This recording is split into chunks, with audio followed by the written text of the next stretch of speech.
Juana बराजा एक Mexico serial killer है जो कि पेशेवर पहलवान भी रह चुकी है। उनका जन्म हिडल्गो मैक्सिको के एक गांव में हुआ था। उनकी मां एक मादक थी जो 3 शराब की बोतल के बदले एक आदमी से अपनी बेटी की अदला बदली करती थी। इस कारण उस आदमी ने उनके साथ कई बार जबरदस्ती की और वो उसके बच्चे की मां भी बन गई थी।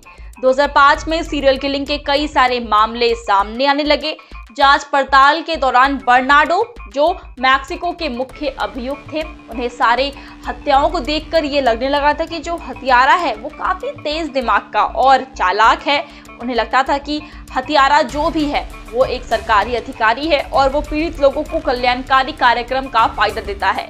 जुआना बराजा की खोज काफी उलझी हुई थी क्योंकि शुरुआत में उन्हें लगता था कि एक नहीं बल्कि 2 हत्यारे हैं। जांच के दौरान संयोग से उन्होंने ये अवलोकन करा कि कम से कम जुआना बराजा की 3 पीड़ितों पर एक सामान्य चित्रकारी थी। जितनी भी हत्याएं हो रही थी उनमें सारी बुजुर्ग महिलाएं थी।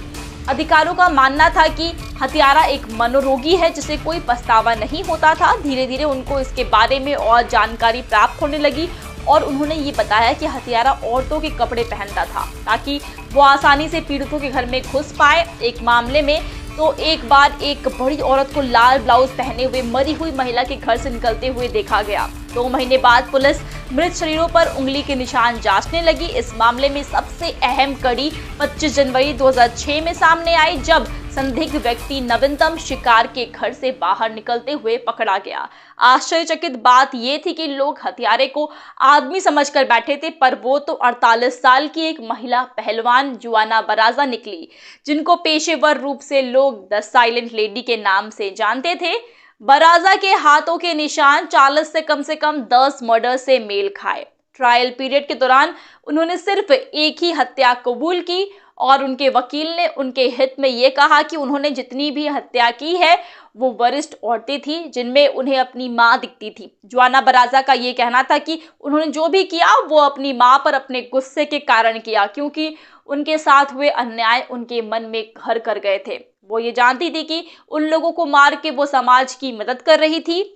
उनकी दलीलें उनके द्वारा दिए गए पापों को न्यायोचित नहीं ठहरा पाए और 31 मार्च 2008 में उन्हें हत्या के 16 अलग अलग मामलों और संगीन चोरी के आरोपों में दोषी पाया गया। उन्हें 759 साल जेल की सजा सुनाई गई थी। दोस्तों, फिल्म बाप में हमें ऐसी ही कहानी देखने को मिल सकती है, तो आप इस फिल्म के लिए कितने एक्साइटेड है बताइए हमें कॉमेंट सेक्शन में। साथ ही वीडियो अच्छी लगी हो तो वीडियो को लाइक और शेयर करें एंड चैनल को सब्सक्राइब करना भी मत भूलिएगा। आज के लिए बस इतना ही। मैं प्रगति मिलूंगी आपसे नेक्स्ट वीडियो में। सेफ रहिए, मुस्कुराते रहिए। Bye bye.